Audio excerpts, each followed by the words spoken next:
Québec, juin 2016. Le Musée national des beaux-arts du Québec inaugure le pavillon Pierre Lassonde.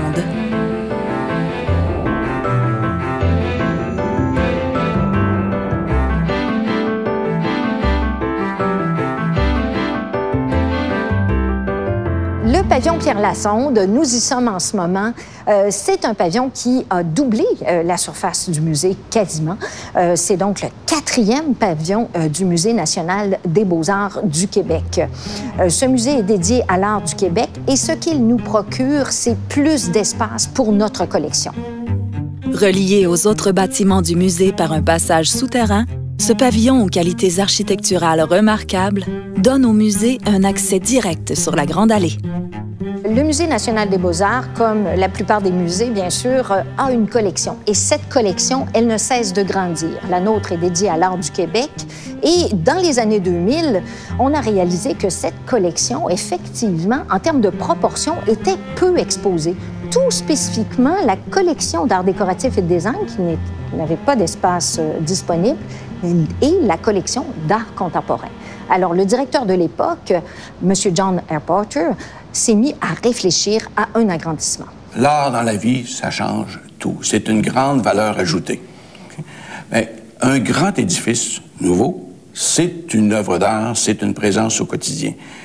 À sa manière, il va mettre de la couleur dans nos vies, au gré d'une dynamique d'osmose entre l'environnement naturel et la présence dans la ville. Le musée de la province, comme il s'appelait à l'époque, avait été inauguré en 1933 dans un bel édifice Beaux-Arts sur les plaines d'Abraham. Il abritait alors les archives du Québec, des collections de sciences naturelles et une collection d'œuvres d'art.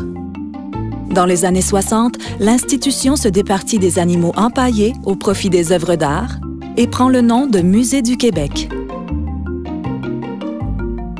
À partir du début des années 80, après le départ des archives et de la collection d'ethnologie, la collection du musée se compose exclusivement d'œuvres d'art, en majorité des œuvres d'artistes québécois, dont la mise en valeur est le principal mandat de l'institution.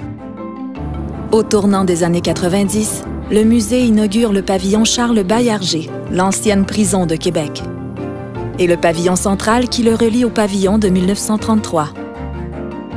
De grandes expositions établissent au pays et à l'étranger la notoriété de l'institution appelée à devenir en 2002 le Musée national des beaux-arts du Québec. Pour s'agrandir, le musée projette d'acheter et de démolir le couvent des Dominicains situé sur la Grande Allée. En 2007, la transaction s'effectue grâce à une donation du président du conseil d'administration du musée, Pierre Lassonde. En 2010, la plus importante campagne de financement culturel de l'histoire de la Ville de Québec est lancée par le musée et sa fondation. Il y avait une particularité aussi dans le montage financier, c'est que le privé était pour faire 25% du montant total d'un édifice public, une chose qui ne s'était jamais vue auparavant. Alors, tout ça a joué en faveur de notre projet et puis nous avons été capables d'aller chercher les montants nécessaires.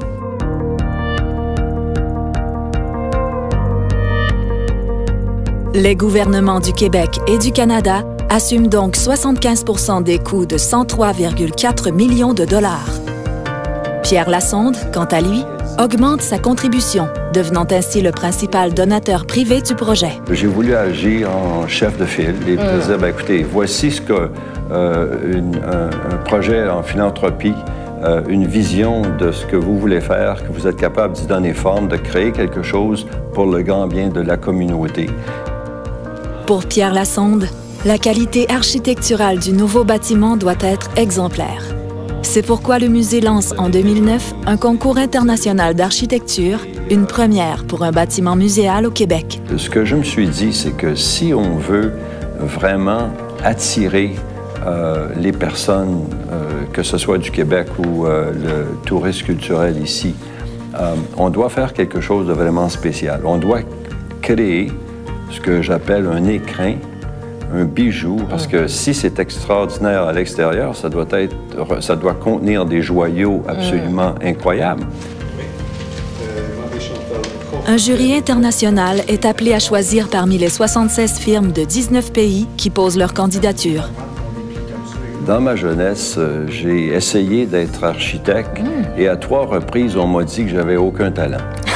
Alors, peut-être que c'est mieux comme ça, que je ne fasse pas partie du choix, et je dois dire que le jury a fait un choix extraordinaire. Le jury a choisi de façon unanime la firme Office for Metropolitan Architecture. C'est un concept très fort qu'ils ont présenté, un concept qui fait justement ce pont entre la ville et les plaines et qui intègre l'art comme un volume qui transite ces 2 espaces. Et évidemment, c'est un geste également qui était à la fois audacieux, mais également respectueux de son environnement. Et ce sont les raisons pour lesquelles OMA a été choisi.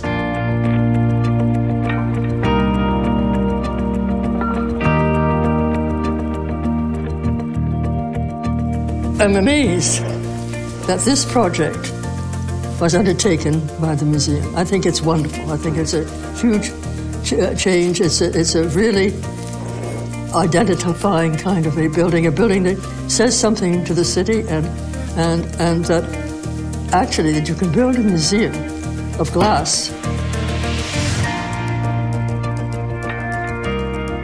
The idea of to take this building, which does so much for the landscape, but also its transparency and its relationships to views inside and outside, which is very sculptural.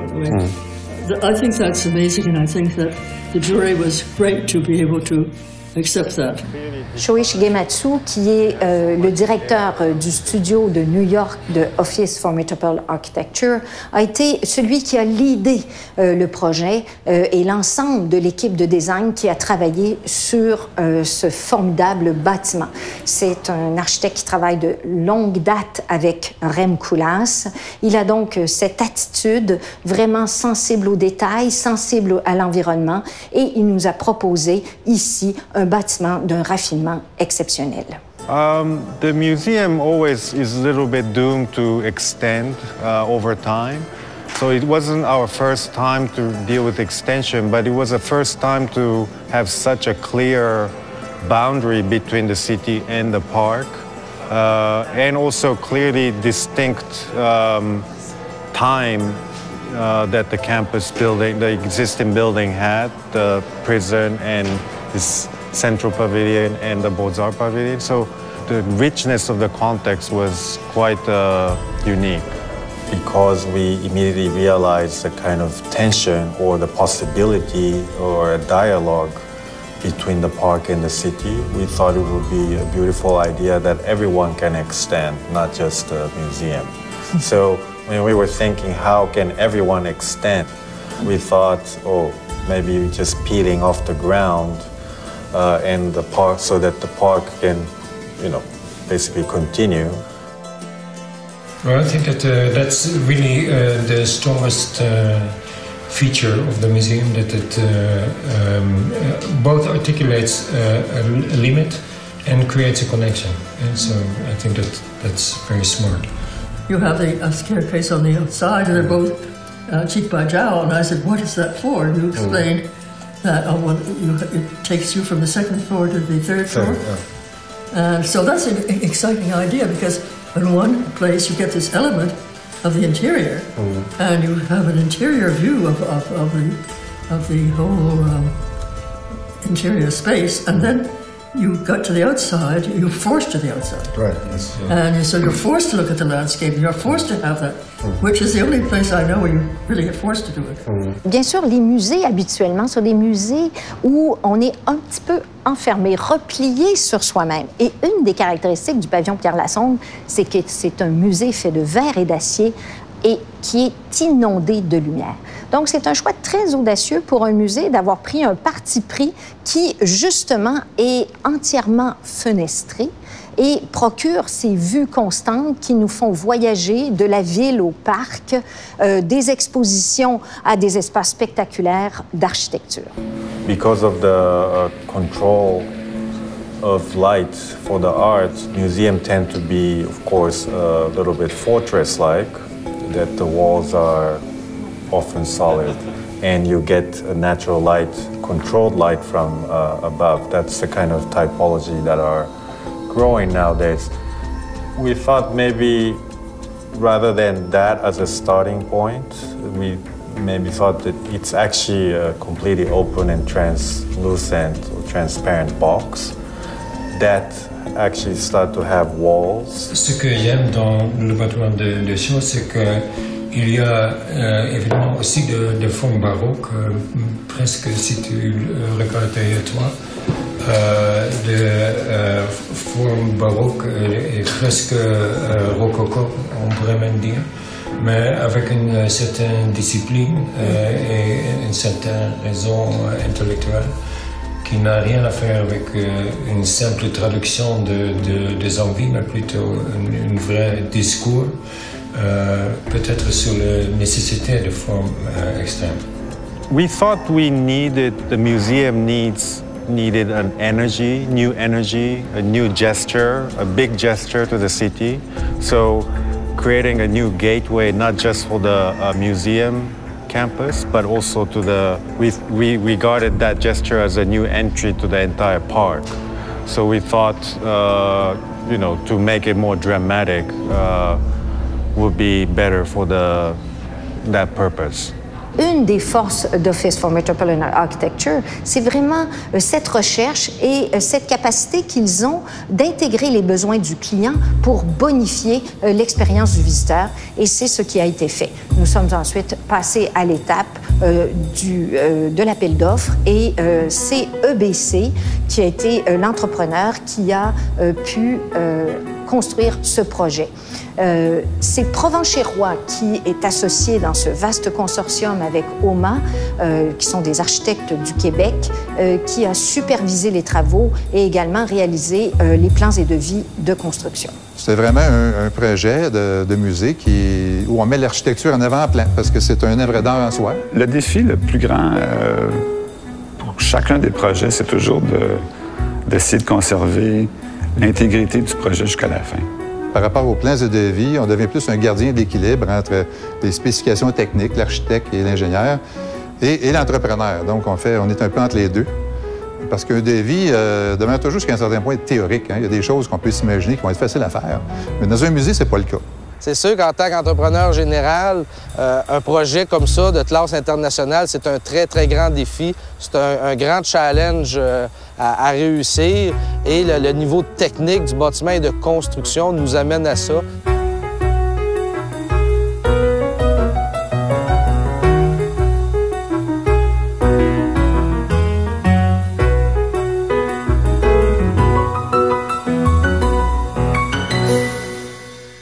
La complexité, on en a entendu parler à maintes reprises, puis on entend encore parler aujourd'hui, c'est le porte-à-faux versus le mur de verre qui est en dessous.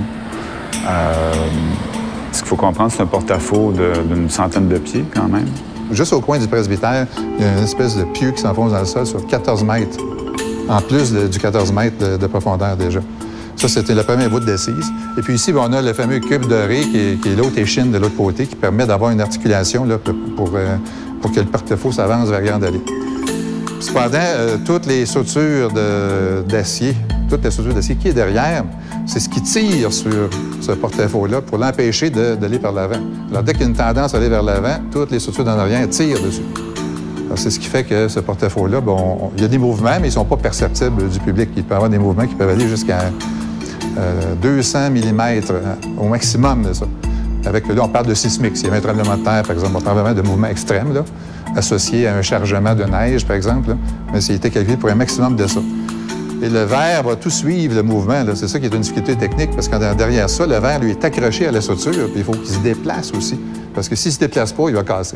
Même au niveau de la conception de nos ingénieurs, il y a certaines facettes qu'on a construites au musée, dont les fameux murs de verre structuraux, que ça ne s'est jamais fait ici. Donc, c'était vraiment une première. Tout faire la conception au niveau des calculs, de l'ingénierie de ça, c'était très, très, très complexe et un bon challenge.